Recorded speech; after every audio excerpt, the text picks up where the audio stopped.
على رسوله الكريم அல்லாஹ்வுடைய மாபெரும் கிருபை.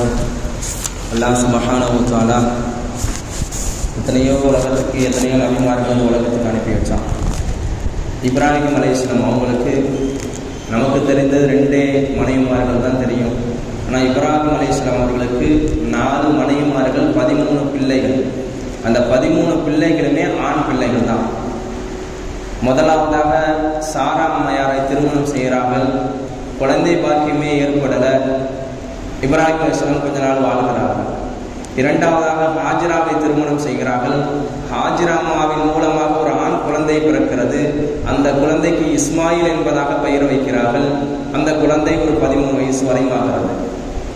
மூன்றாவதாக ஒரு பெண்மணியை திருமணம் செய்கிறார்கள். அந்த அம்மாவுடைய பேர் தந்தூரா. அந்த அம்மாவுக்கு 6 ஆண் பிள்ளைகள் பிறந்துச்சு. 6வது பிள்ளை ஆண் பிள்ளையாக பிறந்து அது பேரு கூட வைக்கல, அதுக்குள்ள இறந்து போச்சு. 4வதாக ஒரு திருமணம் செய்கிறாங்க. அந்த அம்மாவுடைய பெயர் ஹஜ்ஜூன். அந்த அம்மாவுக்கு ஒரு 5 ஆம்பளை பிள்ளைகள் பிறக்கிறது. மொத்தம் 13 பிள்ளைகளை பெற்றெடுத்தவர்கள் இப்ராஹிம் அலைஹிஸ்ஸலாம். 4 மனைவிமார்களை திருமணம் செஞ்சார்கள். 4 மனைவிமார்களின் மூலமாக 13 பிள்ளைகள் பிறந்தது. 13 பிள்ளைகள் பிறந்ததினால இஸ்மாயில் அலைஹிஸ்ஸலாம் அவர்கள் 13 வயசு இருக்கும் பொழுது ஓடி விளையாட அப்படியே பார்த்து கொண்டே இருக்கிறார்கள். சாரா அம்மையார் முதலாவது மனைவி பார்த்த பிறகு எனக்கு ஒரு பிள்ளை பிறந்தா நல்லா இருக்குமே, நம்ம நினைப்போம்ல, யாருக்காவது குழந்தை பாக்கி இல்லைன்னா அவங்கள பார்த்துட்டு நமக்கு ஒரு பிள்ளை கிடைச்சதுன்னு சொன்னா, நமக்கு ஒரு பிள்ளை பிறந்ததுன்னா அந்த குழந்தையை நல்ல முறையில வளர்க்கலாமே என்பதாக ஆசைப்படுவார்கள். சாரா அம்மையார் இருக்கிறார்களே, அவர்கள் ஆசைப்பட்டார்கள், எனக்கு ஒரு குழந்தை வேணும் என்பதாக ஆசைப்பட்டார்கள். 90 வயசுல நபி அவங்களுக்கு 100 வயசு, இஸ்மாயில் அலைஹிஸ்ஸலாத்துக்கு 13 வயசு. 90 வயது பெண்மணி ஆசைப்படுறாங்க, எனக்கு ஒரு குழந்தை வேணும். மலக்குமார்கள் அல்லாஹ்விடத்திலிருந்து வருகிறார்கள்.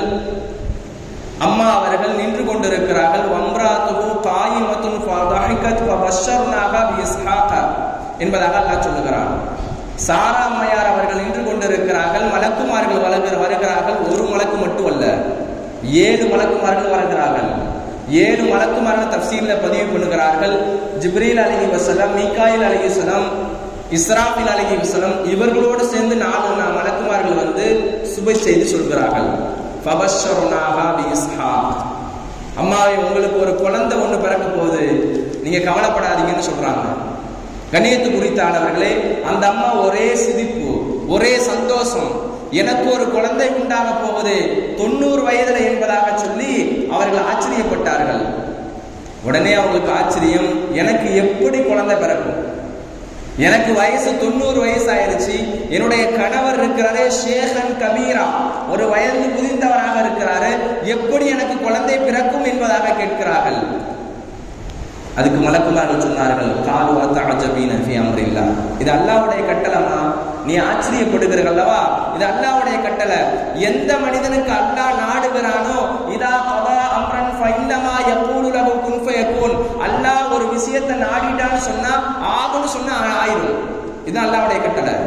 அந்த அம்மா ஆச்சரியப்பட்டார்கள், எனக்கு ஒரு குழந்தை பிறக்க போகுது என்பதாக நான் மலக்குமார்கள் சுப செய்தி சொன்னதுனால ஒரு குழந்தை பாக்கியத்தை கொடுக்கிறான். குழந்தை பிறக்கிறது.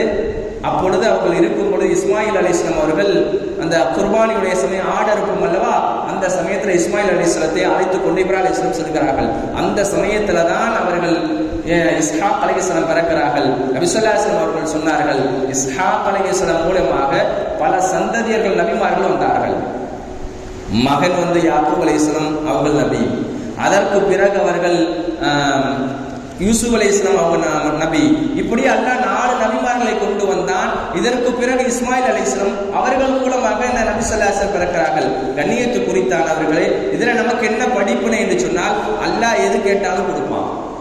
இந்த ரமலானுடைய காலத்துல அல்லாஹ்விடத்துல கேட்கணும், யா அல்லாஹ் எனக்கு நல்ல அமல் செய்யக்கூடிய தௌஃபீக் செய்வாய் அல்லாஹ், யா அல்லாஹ் எனக்கு நல்ல விதமான அமல்கள் செய்யணும்.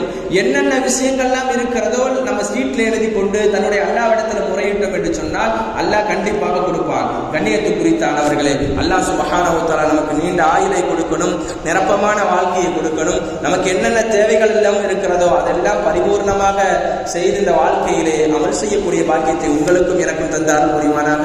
வாஹிர தாவானா அல்ஹம்துலில்லாஹி ரப்பில் ஆலமீன்.